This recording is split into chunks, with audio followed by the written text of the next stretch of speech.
I wish I was as talented as Lisa and I could just parade around and not stumble over my words, but I'm afraid that is a little bit too big of a risk this morning. So again, thank you for inviting me. The leaders of the Down Syndrome Family Network, principals, teachers, Mrs. Peters from the Peters Foundation, NGO leaders, parents, and all stakeholders, I feel extremely honored to be here and to share what little bit of knowledge or experience I have in this area. So feel free to stop me to ask questions at any time. I haven't timed my presentation, so I hope I stick to it. I tend to be a little bit loquacious.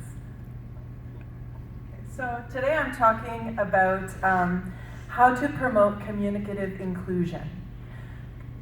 Inclusion is a very fashionable word right now, and it should be. It rightfully should be. I'm so happy that we're starting to talk more about inclusion in Trinidad and Tobago. That has always been my experience working in North America and doing my training in North America. It was always an inclusive environment. So that's really where I think we all should be headed, so that we can give our children equal opportunities. So in talking about what inclusion is all about, inclusion is about valuing all individuals. That means ending prejudice. That means presuming competence. Just because someone doesn't look or act the same as you doesn't mean they don't feel love or grief or frustration the same way that you do, even if they're not able to express it the same way. We are all humans on this planet together, and so we all are on this journey together. We have to learn to respect one another. So providing equal access and opportunities, we need to provide equal opportunities for education and employment. And I really applaud the Down Syndrome Family Network for especially focusing on the employment side of things, because it's not always an easy task in a region where that has not been the status quo. And certainly it's not in the US and Canada too, the two countries that I've lived in North America. And I'll share my experience with that a little bit later. So we're also going to be talking about, inclusion is also about ending discrimination and removing barriers. And that's going to be one of my big focus points in this presentation. How can we remove barriers, participation barriers and environmental barriers to support an inclusive environment? Next slide, please. Okay, so in focusing on communication, there are lots of barriers that could be occurred on either end, either the communicator or the receiver. Communication is a two-way street. It takes two to tango. So a very basic barrier to communication is a sensory barrier. Does the person have hearing impairment? Do they have visual impairment? You know, that is something that we really have to consider. Very few children are able to access audiological assessment here in Tobago. We don't have an audiologist in Tobago. So all the parents that are referred to go get their hearing tested have to go to Trinidad. Unless they're able to participate in a hearing screening at a school or with me at the hospital. But in order to do that, you have to have adequate receptive language to be able to follow directions and this kind of thing. And it's often a barrier for our children. We're going to be trying to remove these barriers. So there are the sensory barriers. There's also language barrier. You know, I think we're going to be encountering more of this as we welcome our Venezuelan brothers and sisters to Trinidad and Tobago. How many people speak Spanish in this room? Okay, that's actually more hands than I expected. That's great. So that could potentially be a barrier, particularly for our children with disabilities. And we have to remember that sign language and Braille, that can be a language barrier as well.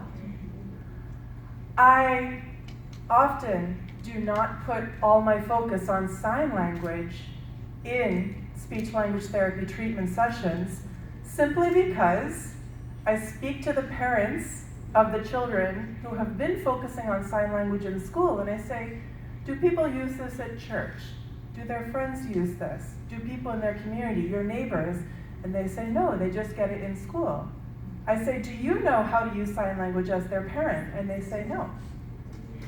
And I say, okay, how do these kids communicate? And they say, oh, well, they understand everything. They can lip read, they understand. And I say, okay. So communication is not just understanding. It's being able to express yourself. It's being able to say, gosh, I had such a frustrating day today. Or, man, my ear hurts. I need to go see the doctor. That is communication. It's not just understanding. A very insidious barrier is a receptive language barrier. Receptive language refers to vocabulary that you understand, how you're able to follow directions, how much you comprehend.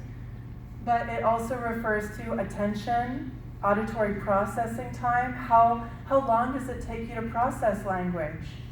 So often when we speak quickly, as we may amongst one another, maybe a child with Down syndrome or with an expressive receptive language delay, they may kind of lose the message because they're still processing the first sentence of the conversation and we're not giving adequate pause time.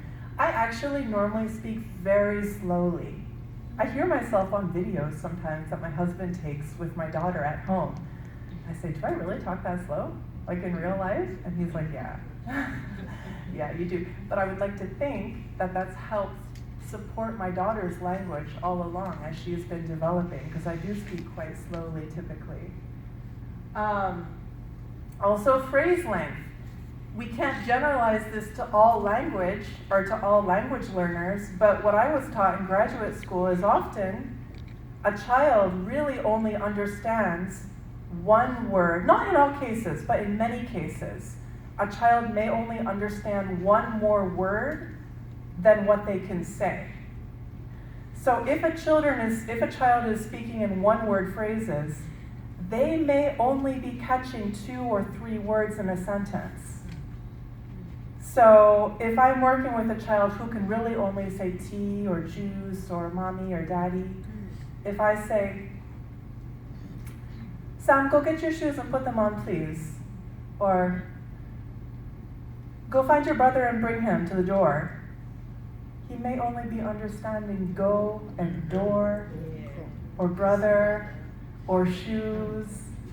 So sometimes, in order to support these children and help them in presuming competence, as Lisa was saying, we need to give them the adequate communicative supports so that they're able to, A, learn the language. They'll be much more likely to speak more if we pare down our phrases a little bit, and they'll be more likely to be successful in following that command. Expressive language can be a barrier to communication as well in terms of vocabulary and phrase length. They may not be able to express as much as they would like to. Pragmatic language delay. Pragmatic language refers to social language. How do we interact with others? So often a child who may have a language delay may not quite understand what a certain facial expression means. They may need more concrete descriptive language or supports to be able to understand what an idiom means, I couldn't say to someone, what, the cat got your tongue? Because what does that mean? There's not really a cat that went and got the child's tongue, that kind of thing. And the nonverbal language. Often, especially in working with children who have a different disability, like maybe autism, this is especially difficult. They may not necessarily catch on to a facial expression, understand that I'm frustrated or I'm feeling impatient.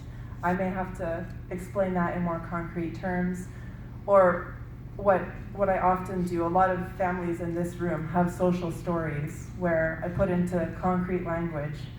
Sometimes I feel frustrated. When I feel frustrated, sometimes I may have this kind of face or this kind of face, and when I feel frustrated, these are things I can do. And, You know, if someone else is frustrated, these are things they may say.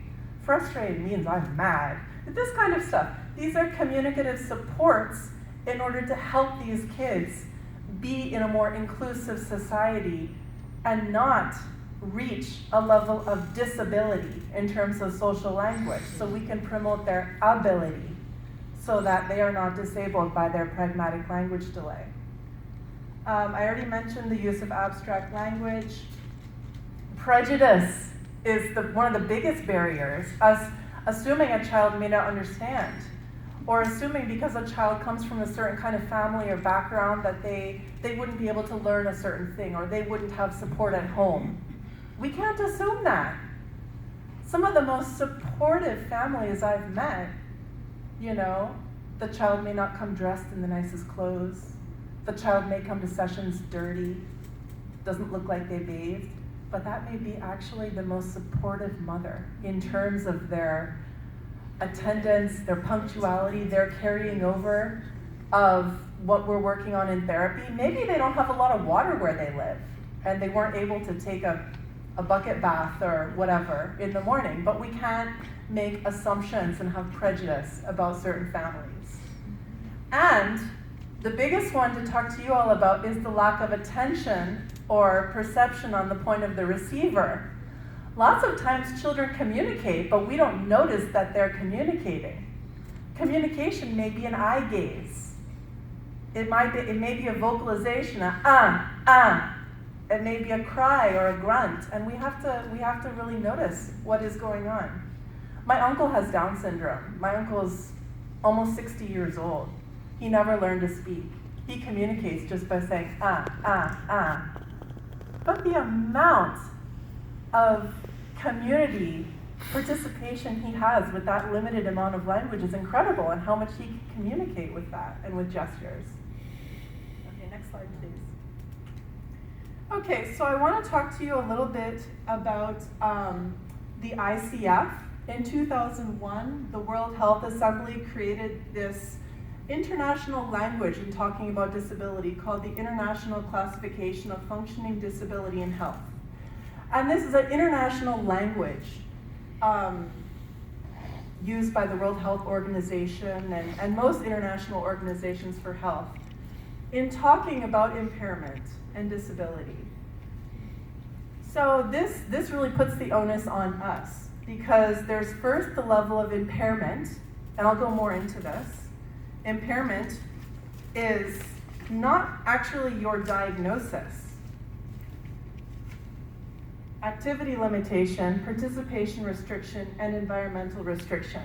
So in the case of a person with Down syndrome is not the impairment. Down syndrome does not have to be a disability. Down syndrome is the diagnosis. Impairment may be expressive language delay. That may be an impairment. That's something that they actually have trouble with.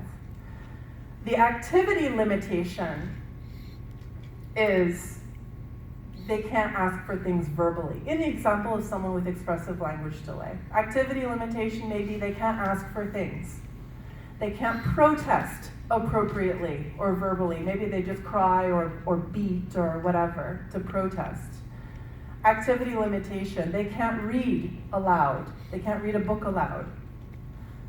So impairment, we really can't do anything about. That is like a structural or a body function.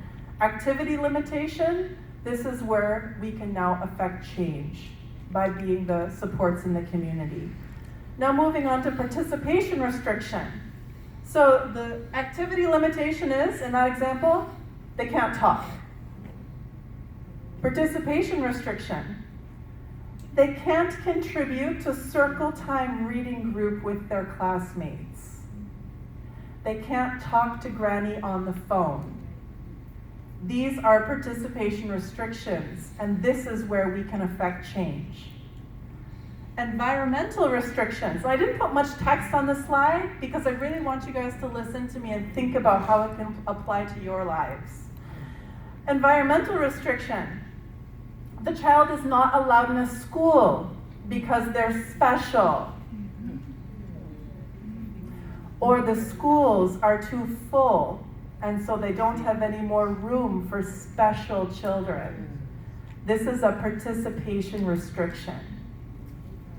Or the school or home, in the example of a child who uses picture symbols to communicate, a school may not have printed picture symbols or visual aids for the child to communicate non-verbally, so they're just there. They're just sitting there with untapped potential. Okay, these are examples of participation restriction, environmental restriction. You know, I did another conference recently for Autism Tobago, and I talked about in the example of toilet training, you know, the impairment may be the child doesn't have bowel control. That is the bodily function, the structural impairment. The activity limitation, they can't toilet independently.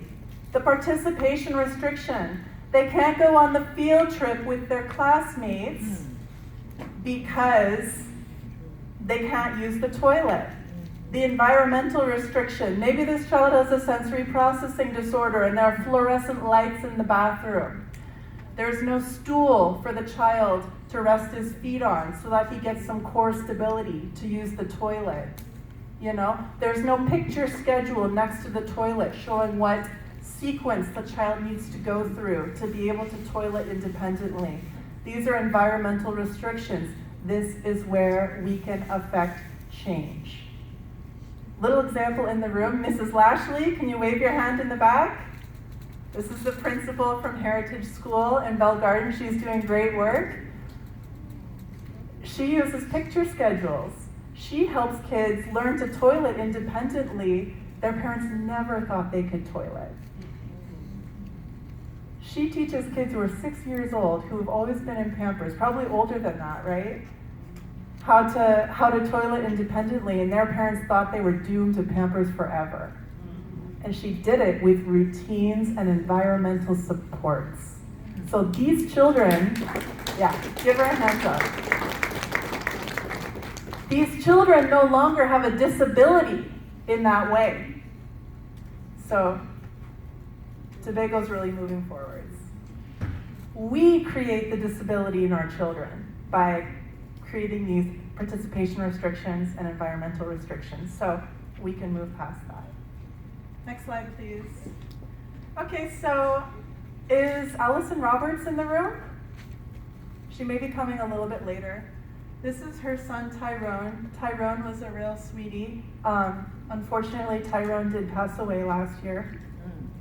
Very heartbreaking. She gave me permission to use this video of us helping to overcome his participation restrictions. Tyrone in this video is 21. He was never, well, since the age of 8 when he got a scorpion bite and got hydrocephalus, brain damage, and was no longer able to communicate or move independently.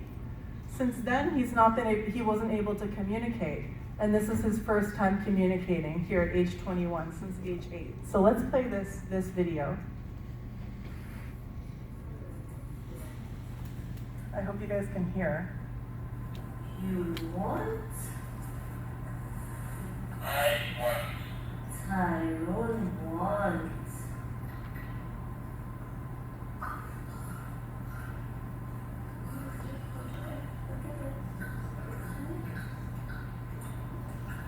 You want? So communication, he's vocalizing. Tyrone wants. Very good. This was our first time doing this, which is why she gave him so much prompting with the hand over hand. It's also a tiny button because that cost $14 US, that little cardboard button I had. And I just put it on a cardboard box. You know, we don't need to have this high-tech technology necessarily.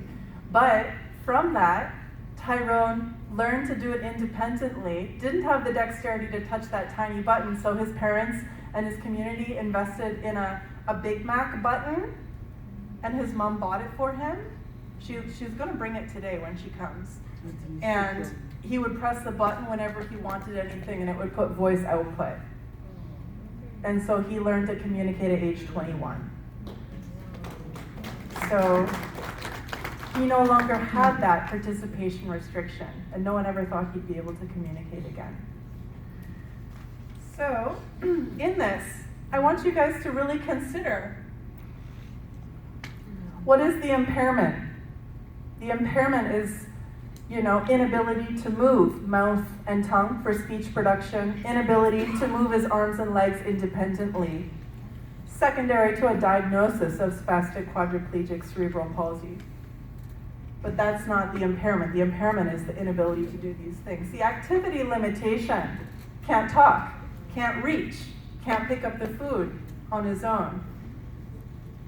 Participation restrictions: wasn't able to communicate before this. Environmental restrictions: he didn't have access to adequate technology.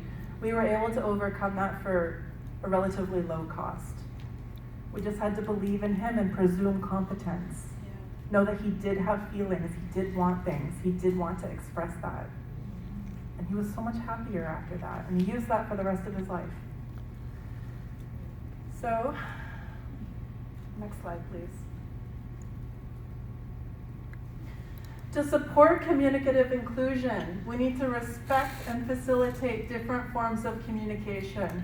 One of the first things when a parent comes to speech therapy with me, it's saying that I really shouldn't be a speech therapist, I should be called a communication therapist, because often we can't guarantee speech. We can't always guarantee speech, but I can guarantee communication. The child will be communicating better after sessions.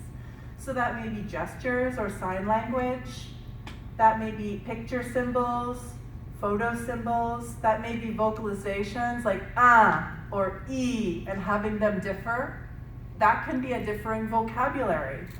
E is for water, is for food, is for pain. That's vocabulary. It could be eye gaze, it could be assistive technology, it could be words, or it could be sentences. Before we move on, I want to talk here about symbolic knowledge. So sometimes we assume that children, often you may look at a picture like this is just a little thing I use on the ward with adults. But you may look at this little drawing and see someone drinking and assume the person understands, oh, this is drinking.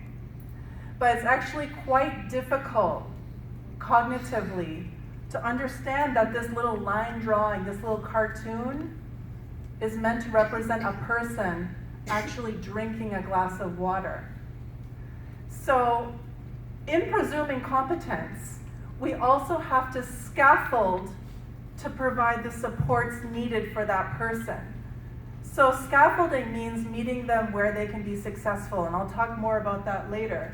But it may mean providing a photo of their actual glass that they drink from, and they point to that photo.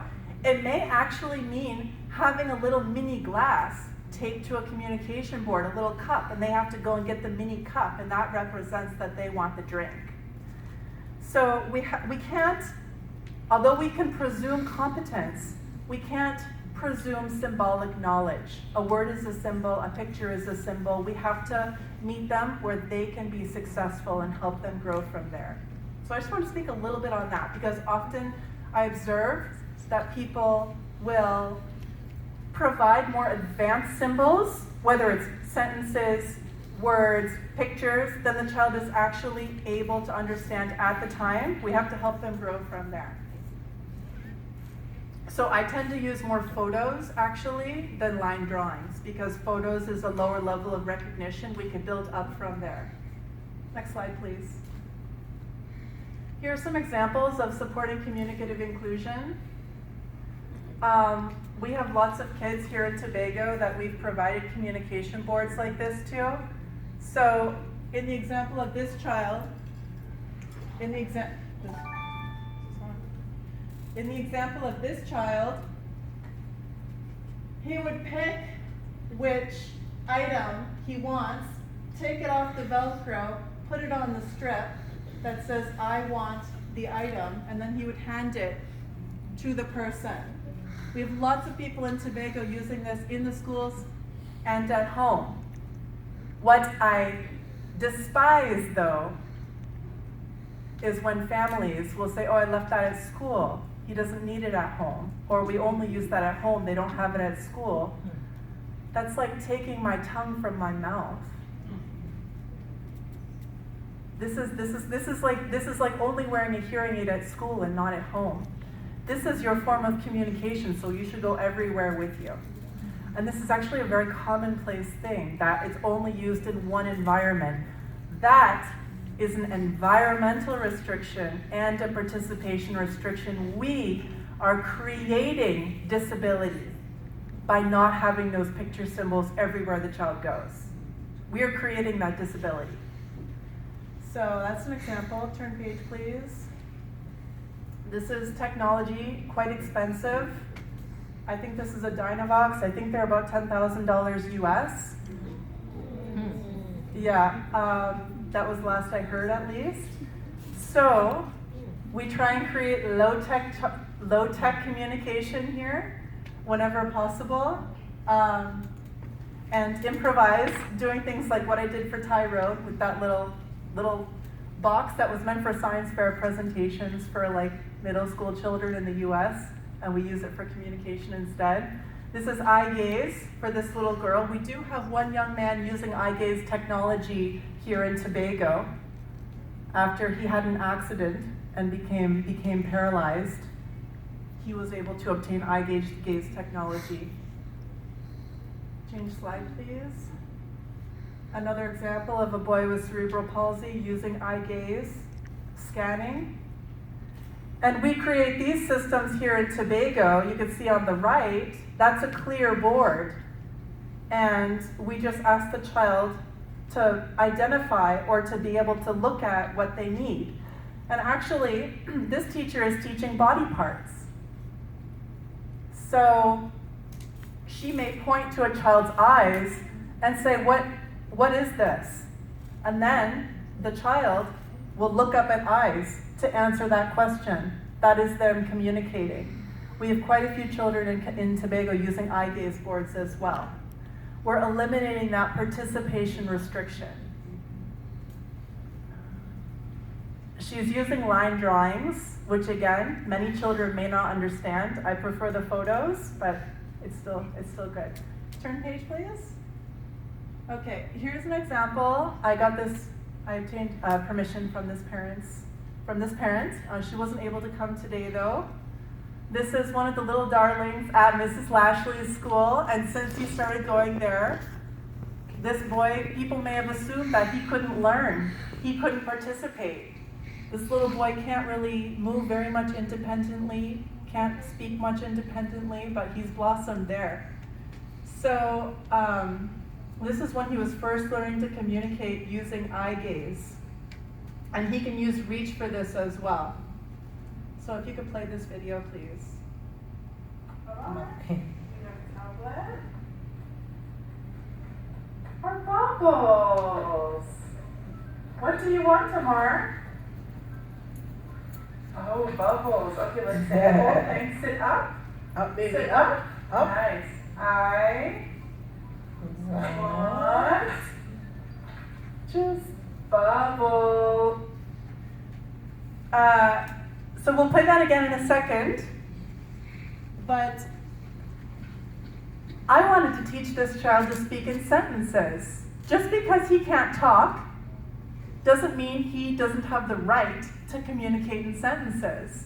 Often we also create this kind of disability in our children, where they just get one picture symbol at a time, or whatever. But I wanted to teach him sentence grammar because he's extremely intelligent. So for this system, very basic, I have one here. When Amar has energy, he can reach for the picture. But because of his impairment, he often gets tired. He'll get tired shortly, and then he uses his eyes. So This eliminates the participation restriction I was talking about. If a child's talking about emotions, often for our children, we don't talk about emotions. We don't let them express themselves. I have children using eye gaze to show me how they're feeling. How are you feeling today? And they'll look at the sentence, I feel, and they may say sad. And we didn't know they were feeling sad because they didn't have the ability to communicate that before, you know? Or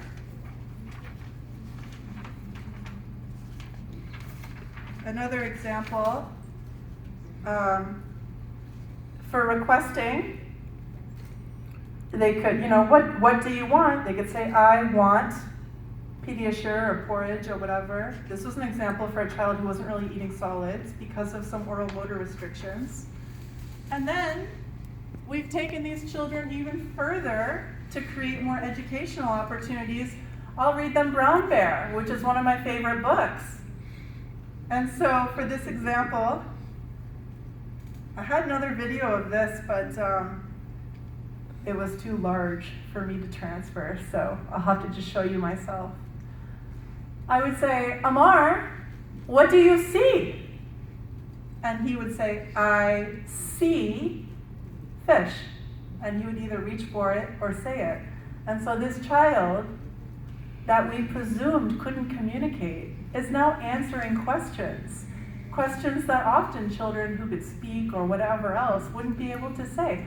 And I started doing shapes and colors and body parts and all kinds of stuff that kids would do at a typical preschool. I started doing with Amar and Amaya and all these other kids I have using eye gaze. I started doing them with them because they deserve the opportunity to learn a preschool curriculum when they are preschool age.